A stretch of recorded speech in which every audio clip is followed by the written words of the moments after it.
Es la verdadera historia de John Wayne Gacy, el payaso asesino original.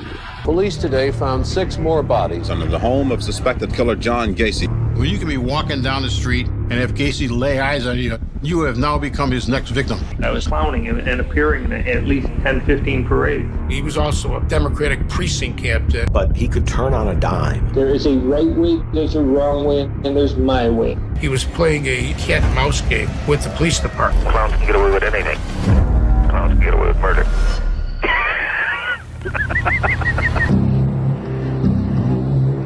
Docenas de chicos adolescentes secuestrados, torturados durante horas y más tarde asesinados a sangre fría. Son víctimas de un sádico hambriento de poder que no se cansa nunca. Esta aterradora historia es real.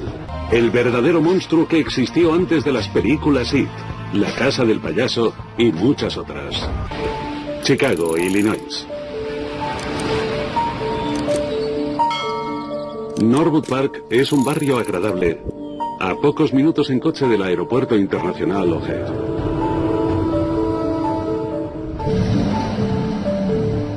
Es un día soleado de 1975, cuando Johnny Butkovich, de 18 años, y 2 amigos suyos, llegan a la casa del encargado de PDM Contratistas. Vamos. Su propietario suele contratar a trabajadores jóvenes e inexpertos para abaratar los costes. Y a veces ni siquiera les paga. Johnny ya se ha hartado. ¡Abre! Venga ya, tío, sé que estás ahí. Johnny, tienes que pagarme ya mismo. Los dos hombres discuten durante horas. Ya te lo he dicho, tengo el dinero. Es que ha habido un problema de contabilidad. ¿Lo tienes aquí mismo? No, aquí no. Johnny amenaza con denunciar las turbias prácticas empresariales de su jefe. Tienes toda la razón. Siento mucho que haya pasado esto. Oye, pero al final se da cuenta de que no va a conseguir lo que quería. Johnny, te daré hasta el último centavo que te debo. Se marcha con sus amigos. Y este debería ser el fin de la historia. Pero tras marcharse de casa de su jefe, el joven Johnny Butkovich desaparece de repente. A la mañana siguiente, sus padres sospechan que ha ocurrido algo horrible. El padre de Johnny se encuentra con el coche de su hijo a pocas manzanas de su casa, con la llave dentro. A Johnny le encanta su coche. Había estado ahorrando para comprárselo. Nunca lo dejaría abandonado de esa forma. Comisaría número 14 de Chicago. La policía local recibe una llamada urgente del señor Butkovich, quien les alerta desesperadamente de la desaparición de su hijo. Unidad 2, George 5, bloque 2700 de 156. Al llegar a la escena, el agente Burkhardt de la policía de Chicago se acerca a la puerta del conductor. Mira por la ventana y ve una llave en el contacto. Pero dentro aún hay más. La chequera del joven Johnny se encuentra en la guantera. Su cartera está en la consola central y está llena de dinero. Sin duda es muy sospechoso. No obstante, esos objetos abandonados no son prueba de ningún crimen. Burkhardt se dirige de nuevo a comisaría para redactar un informe. Pasan las semanas y la policía aún no tiene ninguna pista. Pero los padres de Johnny no se rinden. Su padre sigue llamando a la policía una y otra vez. Comisaría número 14 de Chicago. Recuerda que su hijo fue a ver a su jefe para discutir sobre su sueldo. Y después se desvaneció. Pero la policía nunca sospecharía del jefe de Johnny. Es un hombre de negocios respetable y un miembro destacado de la comunidad local. Aún así, el agente Burkhardt contacta con él para preguntarle por el chico. El contratista le confirma que Johnny Butkovich fue a su casa con 2 amigos. Dice que esos mismos testigos pueden confirmar que el chico se marchó de su casa en perfecto estado. ¿A dónde fue después? Es un misterio.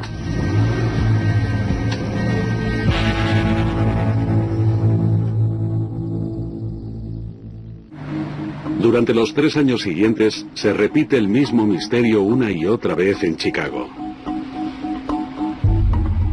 Se suceden las desapariciones de chicos jóvenes. Los casos denunciados a la policía quedan sin resolver.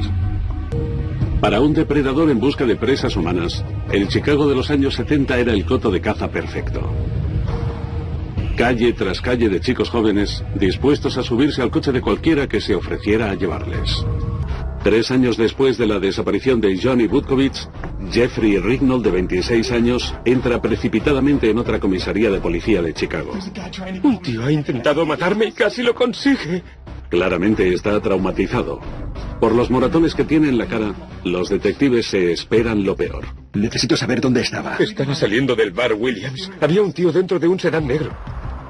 Rignall les cuenta su truculenta historia. 2 días antes estaba volviendo a casa a pie cuando se dio cuenta de que le seguía un coche grande y negro. Hola. Buenas. El conductor le invita a subirse para fumar marihuana. ¿Te apetece colocarte? El hombre parece bastante agradable. Vale. Estupendo. Y Rignall no duda en subirse al coche. Genial. Genial.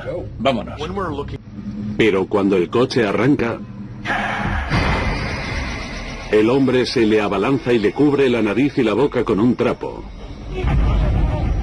Está empapado de un líquido con olor dulzón, probablemente cloroformo. Se despierta varias veces durante el trayecto y logra ver brevemente la luz de las farolas de la autopista y algunas señales. Entonces, el secuestrador le vuelve a cubrir la boca con el trapo y todo se vuelve negro. Y lo peor aún está por llegar. Cuando recobra el conocimiento, se halla dentro de la casa del depredador. ¿Dónde diablos estoy? Está completamente desnudo. Tiene las manos atrapadas en una especie de instrumento de tortura. Y el hombre del coche se cierne sobre él de forma siniestra. Su cara, antes agradable e inocente, ahora se retuerce con una sonrisa maníaca y obscena. Se acerca lentamente. Coge un objeto corto y romo del suelo y ataca. ¡Basta! Creo que te haría falta sonreír. ¡No! ¡No! Durante horas y horas, Rignall sufre violaciones, azotes y golpes. Todo a manos del despiadado sádico. No llores, te vas a poner bien. Toma. Una y otra vez, el agresor usa cloroformo para dejarlo inconsciente. Y cada vez que despierta, la pesadilla vuelve a comenzar. ¡Basta! Más tarde, tras incontables horas de dolor, en un raro e inexplicable acto de clemencia, el monstruo sádico deja a Rignall tirado en un parque, vivo, pero inconsciente. Maltrecho y desorientado, el joven torturado acude directo a la policía. ¿Puede decirme qué aspecto tiene? Es un hombre blanco. Un hombre blanco. Los detectives creen la aterradora historia de Jeffrey Rignall. Entonces, señor, ahora mismo todo lo que sabemos es que era un hombre blanco con bigote. Sí. Pero sin un nombre, una dirección o una descripción más completa de su secuestrador, no hay mucho que puedan hacer. El único detalle peculiar que Rignall recuerda, el coche, un Oldsmobile negro. También recuerda ver una señal de salida en la autopista mientras perdía y recuperaba la consciencia. Las pistas son insignificantes. Para los detectives no hay información suficiente como para abrir una investigación. Furioso y lleno de rabia, Rignall decide tomarse la justicia por su mano e inicia su propia investigación. Comienza una operación de vigilancia en la salida de la autopista que recuerda de su horrible experiencia. Es una apuesta arriesgada. Todos los días miles de coches circulan por esa transitada autopista. Pero si logra localizar el coche, podría ser capaz de llevar ante la justicia al agresor depravado. Pero es como buscar una aguja en un pajar. Pasan las semanas y los meses y no hay ni rastro del Oldsmobile negro.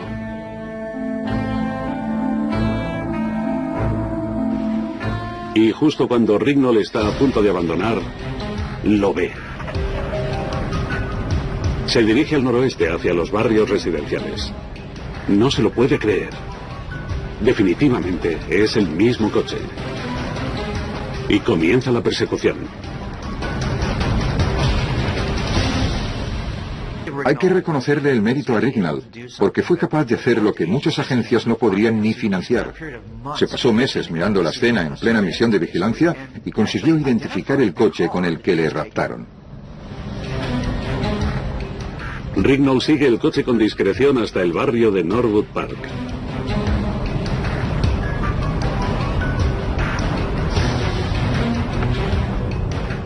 Se detiene ante el 8213 de la avenida Summerdale y Rignall está convencido de que ha encontrado el lugar donde ese hombre le atacó y le torturó.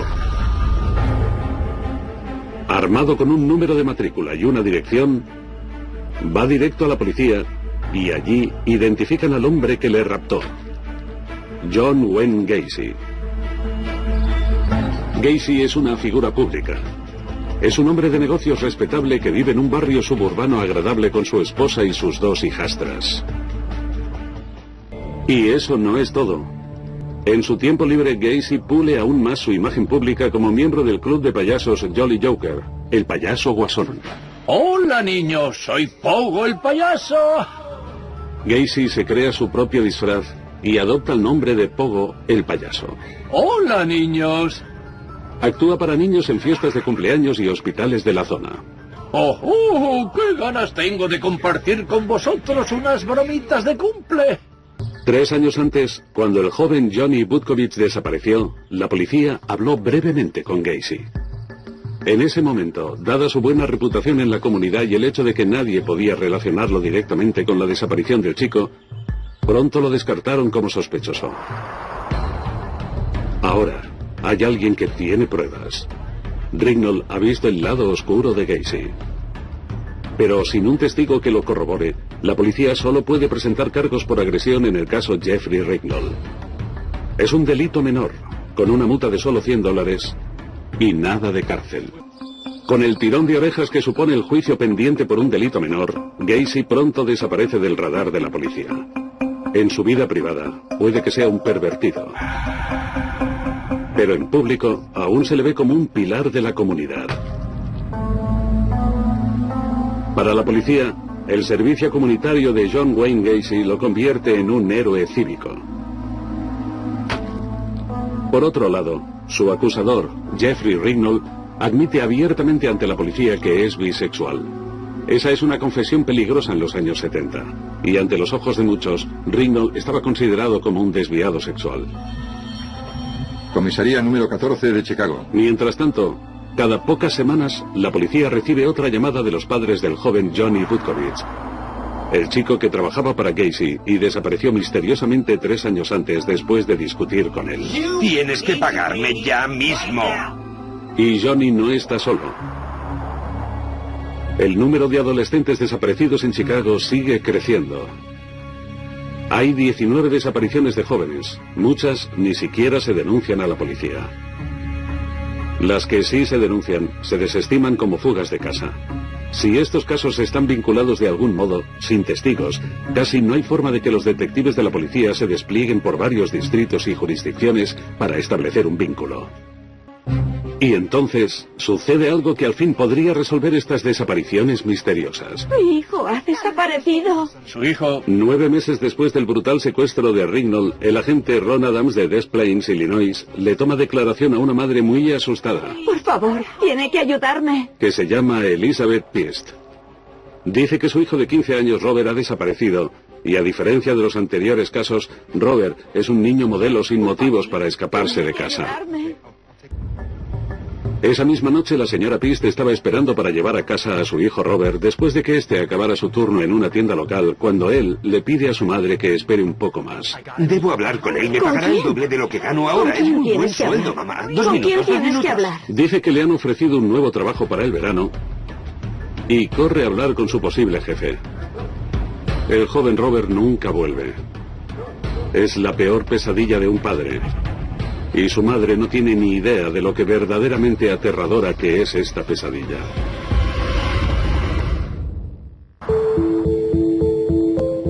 El actual jefe de su hijo dice que el nombre del señor a quien Robert iba a ver...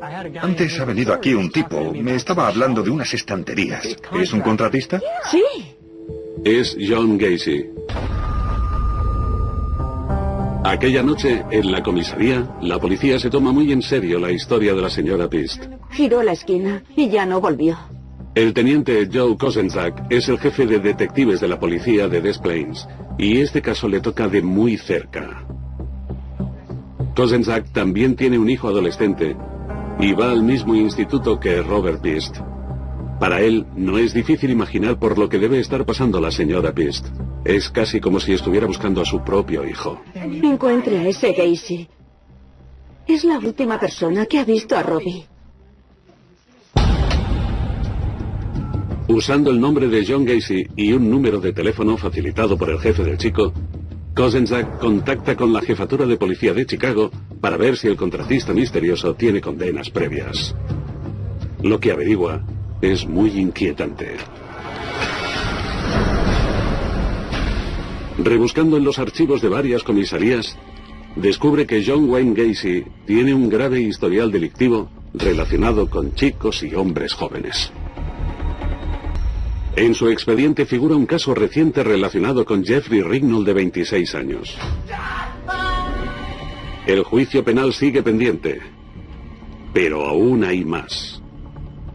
10 años antes, Gacy fue condenado en Iowa por sodomizar a un chico de 15 años, la misma edad que tenía Robert Pist. Cumplió solo 18 meses de una sentencia de prisión de 10 años. Está claro que mudándose a otro estado y forjándose una reputación como ciudadano honrado, no consiguió contener sus pervertidos deseos.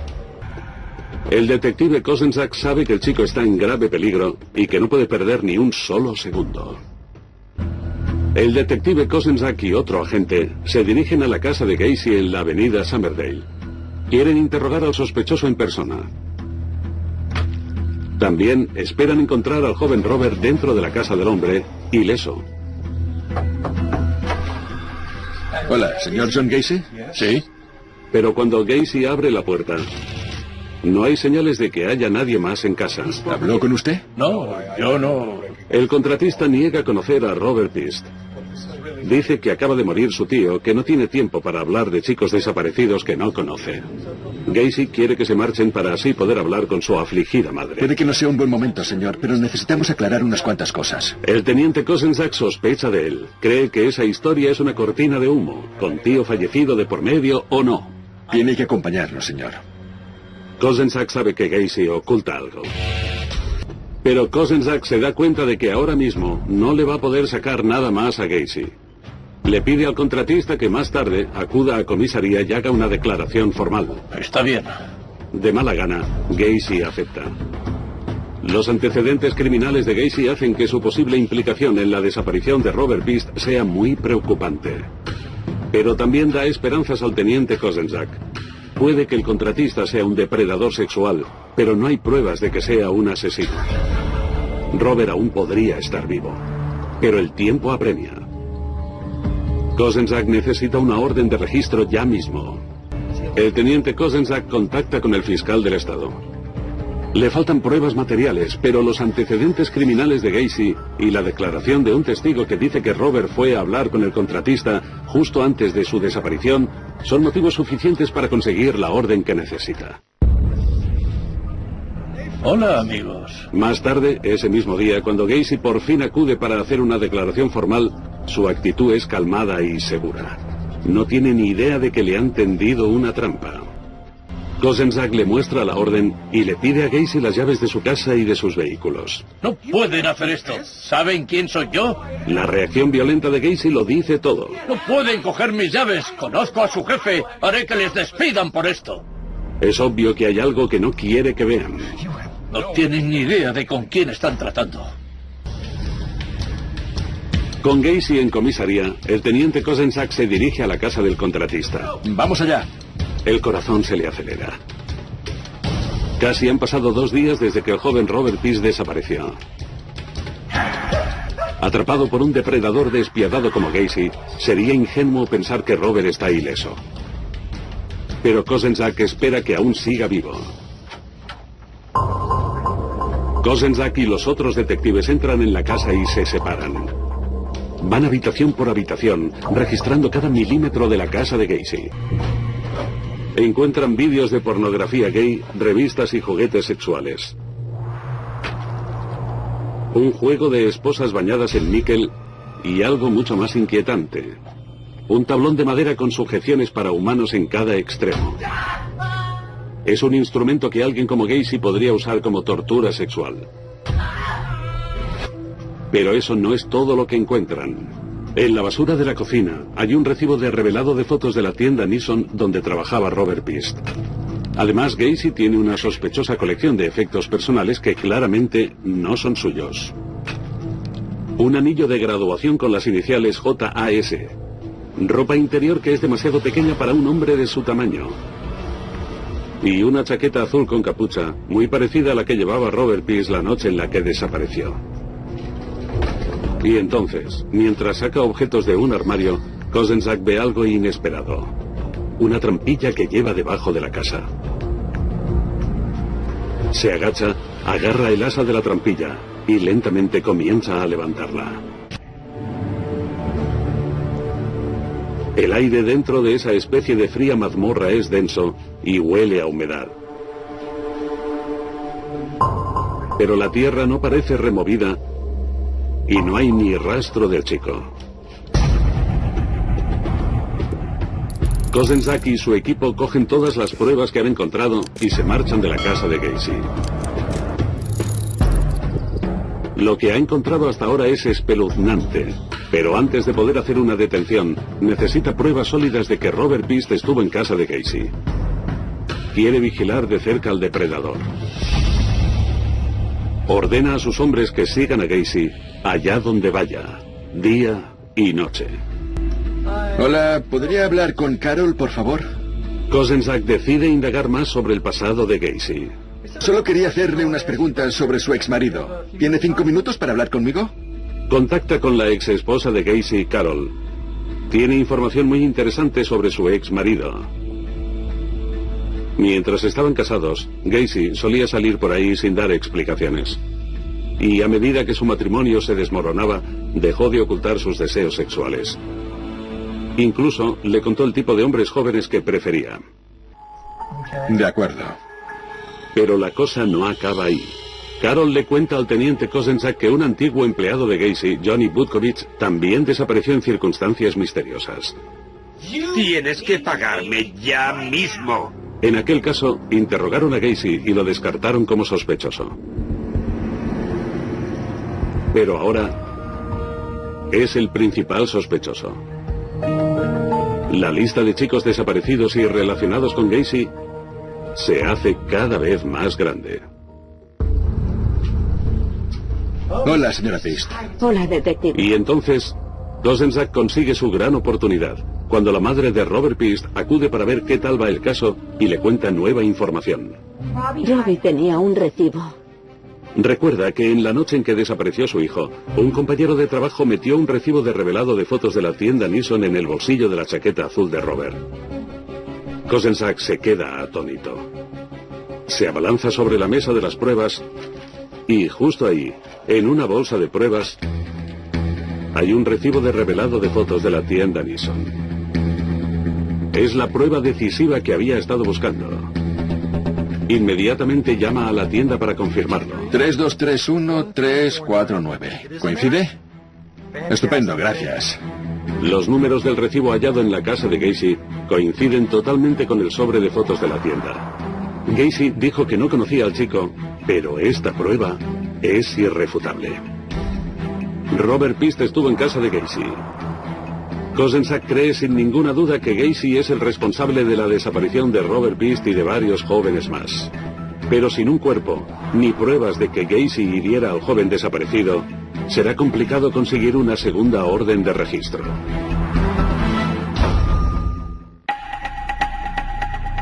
Sorprendentemente, Kozenczak recibe la ayuda del mismísimo Gacy. El contratista se vuelve muy arrogante e incluso invita a los agentes a que entren en su casa. Bueno, agentes, ¿qué puedo hacer por ustedes? Le agradecemos que nos dedique un poco de su tiempo, señor Gacy. Quería hacerle unas simples preguntas rutinarias para ver si usted nos podría ayudar. Por cierto, ¿cómo va el negocio? Bien, bien, está en pleno auge. Ahora mismo tengo unos 15 empleados, pero me ocupa mucho tiempo y me impide dedicarme a mi verdadera pasión. A medida que la conversación avanza, surge el tema de la afición de Gacy, los payasos. Los fines de semana soy un payaso profesional en hospitales y fiestas de niños. ¡Pongo el payaso! De repente, y sin venir a cuento, Gacy dice algo que demuestra el poco respeto que tiene por la ley. Oh, sí, detective. Ya le digo, los payasos son lo más. Un payaso siempre se sale con la suya. Mientras uno de los agentes sigue hablando con él, otro aprovecha para ir al baño. Y de repente, al tirar de la cadena, el sistema de calefacción se pone en marcha. Un extraño olor dulzón y putrefacto invade la estancia. No se puede negar el olor. Y viene de debajo de la casa. Huele como un depósito de cadáveres. No puede ser. Es todo lo que el teniente Kozenczak necesitaba. El historial delictivo de Gacy relacionado con chicos jóvenes. El recibo de las fotos de la tienda Nissan y el olor mortal que viene de debajo de su casa son pruebas suficientes como para conseguir una segunda orden de registro. Mientras tanto, como si Gacy supiera que lo están acorralando, su comportamiento se vuelve más y más errático. Conduce de forma temeraria y de repente se sale de la carretera. Va hacia un completo desconocido y le coloca una bolsa con drogas en el bolsillo trasero, justo delante de la policía.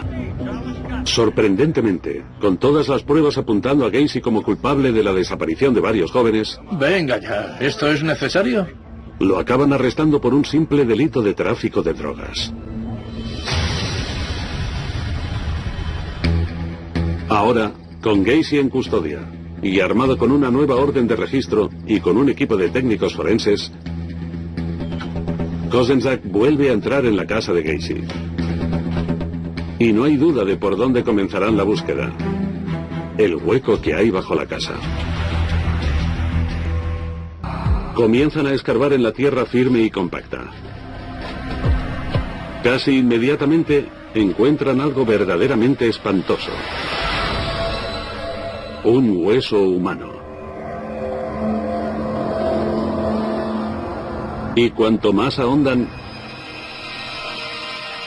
más huesos encuentran. No hay solo una víctima. Hay docenas de cuerpos.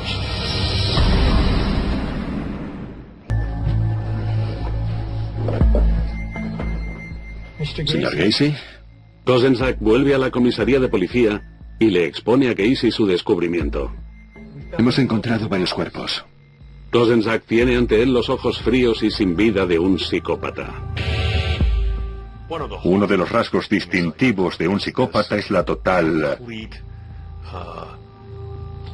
falta de remordimiento por las víctimas y su despreciable falta de empatía por las víctimas. Básicamente le dan igual. Solo le interesa lo que es importante para él. Así que si torturar a alguien es importante para él, está dispuesto a hacerlo. Matar a una persona apenas significa nada para un psicópata. Ese chico era un incordio. Se lo tenía merecido. En el caso de Gacy, a pesar de que la policía había desenterrado a las víctimas del hueco que había bajo su casa, Gacy no se ve afectado por la gravedad de lo que ha hecho. Le enseñé el truco de la cuerda. Se usa una cuerda, pero si solo usas las manos se resisten demasiado. Le das doble vuelta, metes un palo y luego lo giras. Gacy admite con indiferencia que estranguló a Robert Pist y lanzó su cuerpo desde un puente, como si fuera un saco de basura. Ya no quedaba espacio debajo de la casa. Queda usted detenido. Tiene derecho a permanecer en silencio. Cualquier cosa que diga podrá ser utilizada en su contra en un tribunal. Asqueado, el teniente Kozenczak le lee sus derechos y lo detiene por asesinato. La magnitud de la masacre de Gacy es inimaginable. La policía encuentra un total de 27 cuerpos en su casa. 26 enterrados en el hueco del subsuelo y una víctima más escondida bajo el hormigón de su garaje. Se trata de Johnny Butkovich, el joven que desapareció 3 años antes tras discutir con Gacy. Pero estas solo son algunas de las víctimas de Gacy. El asesino en serie confiesa que se quedó sin espacio debajo de su casa. Excavar es malísimo para la espalda. Y comenzó a lanzar los cadáveres al río Des Plaines. ¿Cuántos? No lo recuerda. Y la policía está desesperada por encontrar un cuerpo en concreto, el de Robert Pist. Durante los siguientes 5 meses, la policía saca cuerpo tras cuerpo del río. Y al final, acaban descubriendo los restos del joven Robert. En un cruel giro del destino, su último lugar de reposo es una zona del río a donde él y su padre solían ir en canoa. Es el cierre que tanto necesitaban las familias de las víctimas y el teniente Joe Kozenczak. Al menos, ahora Gacy, por fin, responderá por sus crímenes. Marzo de 1980. Tras 5 semanas de declaraciones por parte de más de 100 testigos, el jurado comienza a deliberar. No hay duda de que Gacy mató a todos los chicos. ¿Pero estaba legalmente loco cuando lo hizo?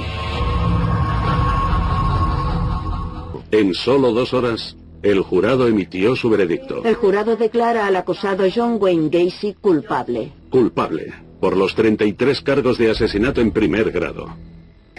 Por la presente recomiendo que el acusado sea ejecutado.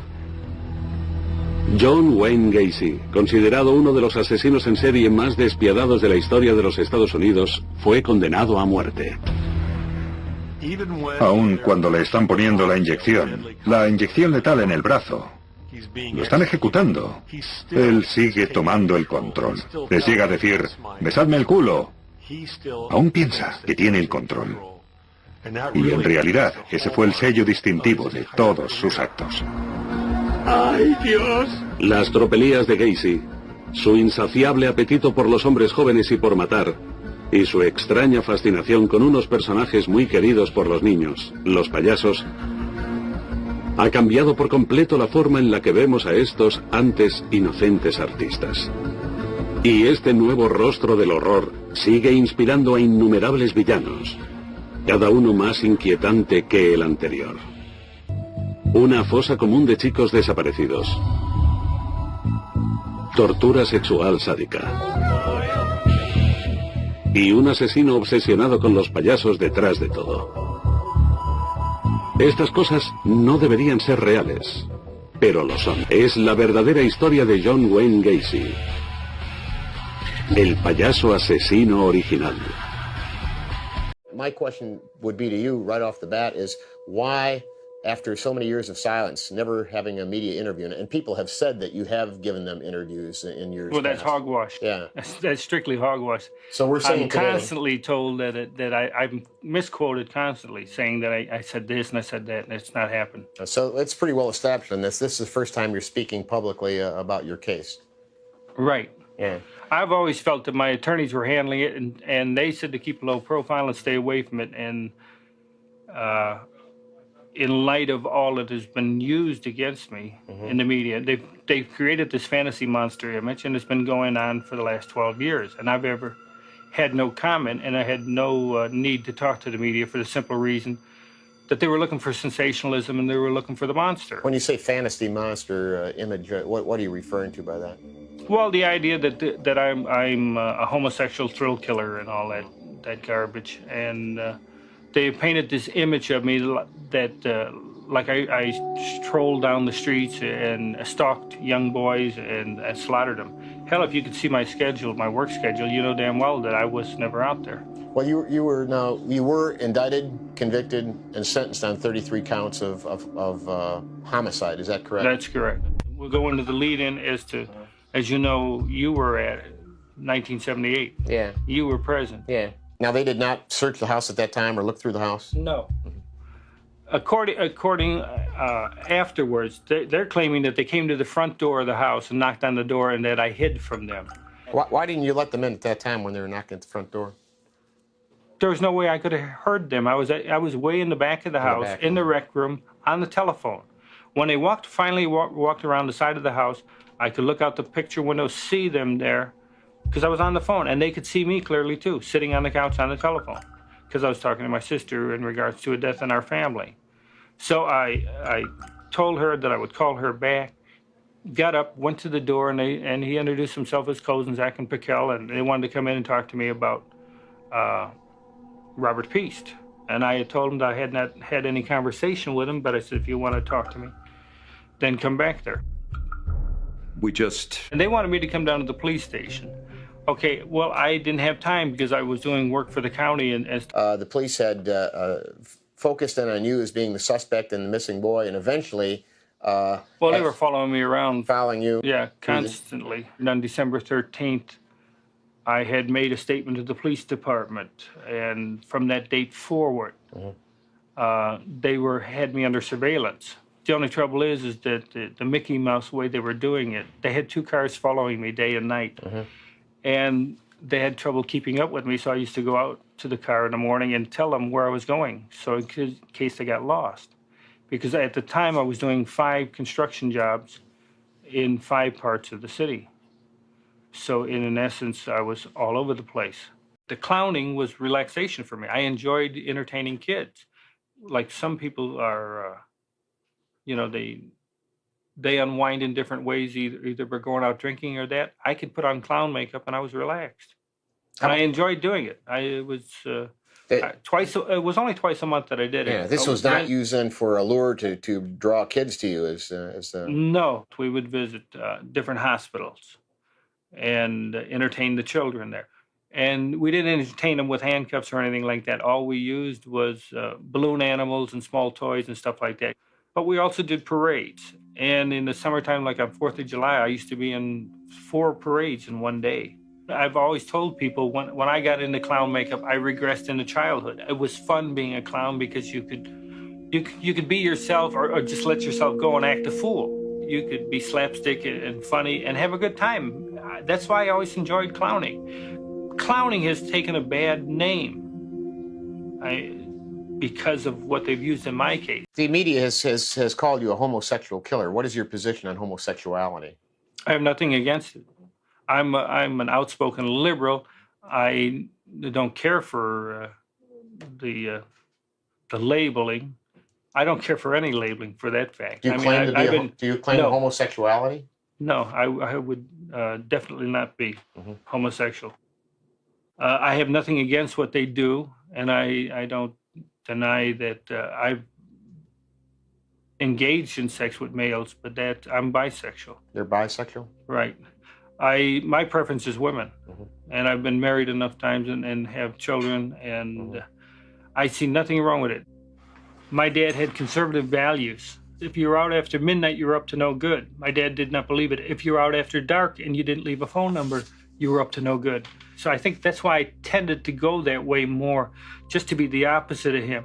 I was married twice, and just because I didn't get along in the marriages, my marriages went down the drain only because I was a workaholic, working 7 days a week in that. How many bodies were actually located on the property, and where? To my understanding, there was a total of 29 bodies, or 28 bodies were found on the property. 27 of them under the house. And the rest? One was under the driveway, one was under the garage.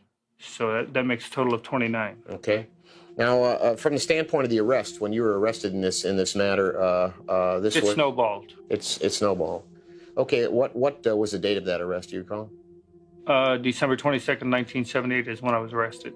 My encounters were always by happen chance. If you pull up at a stoplight and there's somebody standing there waiting for a bus, if you give them a ride, if you ask them whether, do you get in anything or you want drugs or something like that, that's how it happened. Always happen chance encounter. What I did not know about this insanity defense is that in the state of Illinois, when you plead not guilty by reason of insanity, you're saying that you committed the crime, but that you were insane at the time. So it's not a question of innocent or guilt anymore. What they're trying to do is your whole trial now becomes an insanity trial where you're to decide whether a person is sane or insane. What was your state of health as a child? At the age of 10, I was told I had a enlarged bottleneck heart.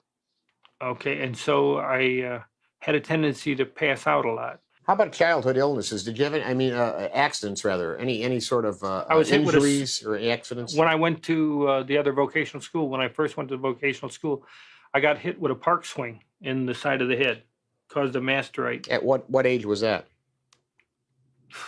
Approximately. 14, I believe. Got hit with a swing? Were you out unconscious? Yeah, I was taken to a medical clinic. That was at the time, that's when I started seeing that I had epilepsy. Did you have any episodes of, seizures? Seizures, Yes, things of that? seizures were, according to the doctor, they claimed that when I have an epileptic seizure, I had 800 times my own strength, or 800 pounds of strength.